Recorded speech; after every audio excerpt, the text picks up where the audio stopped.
ખોડલધામના સ્થાપક કહો કે પછી ખોડલધામના મુખ્ય કન્વીનર કહો, એવા નરેશ પટેલે આજે સુરતની અંદર એક પત્રકાર પરિષદ કરી અને સાથે જ તેમને કહ્યું કે હવે બીજું ખોડલધામ એ સુરતમાં બનશે.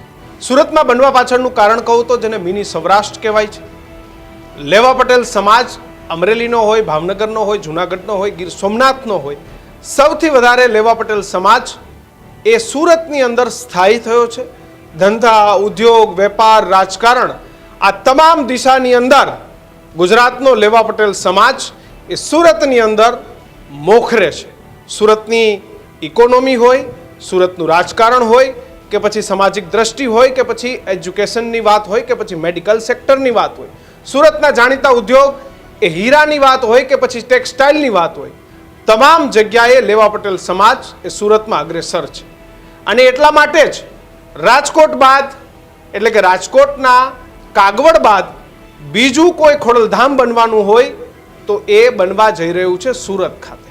સુરતમાં જગ્યા પણ લેવામાં આવી છે ને આજે ખોડલધામના આગેવાન નરેશ પટેલે કહ્યું કે અહીંયા પણ ખોડલધામ બનવાનું છે. ત્યાં સુધી વાતમાં કોઈ મિનમેક નહોતું, એકદમ વાત બરોબર હતી.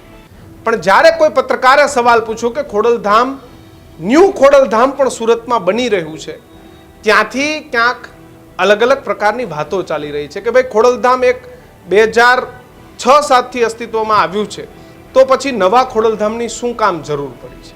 અને એનો જવાબ આપતા નરેશભાઈએ કહ્યું કે એ પણ બનાવી શકે જે સમાજનો વિષય છે અને એને લઈને કોઈ દીક્ષિત ખાસ જવાબ એવો આપવાનું ટાળ્યું. પણ નરેશભાઈએ આખી વાતને એટલે નરેશભાઈ જે જવાબ આપે ને એને ઈ જ એનો જવાબ હોય. હા, ઈશારો હોય કે ભાઈ પત્રકારોને જોઈતો જવાબ નહીં, પરંતુ નરેશભાઈને જે જવાબ આપવો હતો એ જવાબ આપ્યો.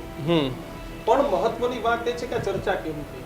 લેવા પાટીદાર સમાજમાં કોણ બે ભાગ પડાવે છે, ખોડલધામમાં કોણ બે ભાગ પડાવે છે, કેમ અચાનક ચૂંટણી પૂરી થઈ ગઈ, બધી માહોલ થઈ, હજી તો વિધાનસભાને 1.5 વર્ષની વાર છે, ત્યાં પ્રકારનો માહોલ ઉભો કરવાનો પ્રયાસ થયો. કેમ અચાનક આજે સુરતમાં જઈને નરેશ પટેલે પત્રકાર પરિષદ કરવી પડી? આમ તો ખોડલધામ સંઢેરમાં પણ બની રહ્યું છે. બિલકુલ. ખોડલધામની જગ્યા ગાંધીનગરમાં પણ કે લેવાની છે એવા સમાચાર છે. લંડનમાં પણ ખોડલધામની જાહેરાત અગાઉની મીટિંગ બાદ નરેશ પટેલે કરી દીધી હતી.